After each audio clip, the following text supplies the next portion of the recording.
Hello students, I am Karishma from Solvio and today I am going to discuss the topic of Jacobian. So students, in our double integration, sometimes what happens that our integrand become very complex, right? So in that case, what we will do that we will change the variables of integration, right? After changing that, our integrand also changes, and in that case, we uses the concept of Jacobian. Clear? So here in this lecture, I will demonstrate that how you will find that value of Jacobian. Clear?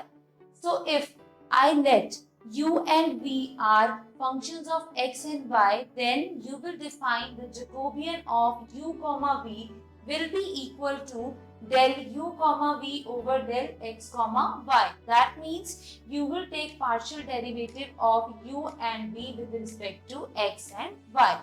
And here that will be equal to, you will take the determinant, and in row 1 what you will write is partial derivative of u with respect to x, and then partial derivative of u with respect to y.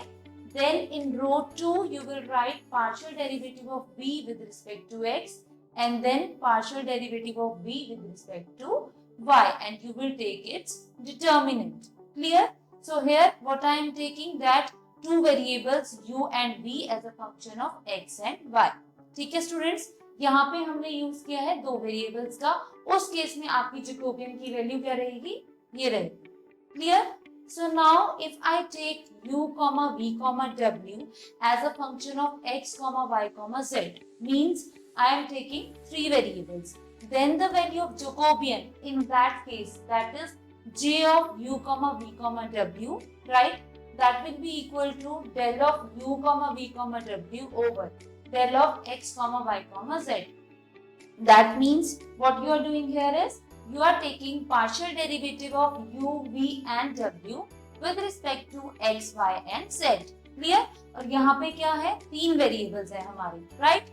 So that will be equal to, here in row 1 you will write partial derivative of u with respect to x first, then partial derivative of u with respect to y, then partial derivative of u with respect to z.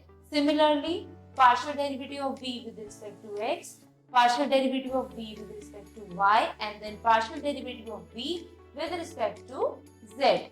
Then in row 3, partial derivative of third variable w with respect to x, then partial derivative of w with respect to y,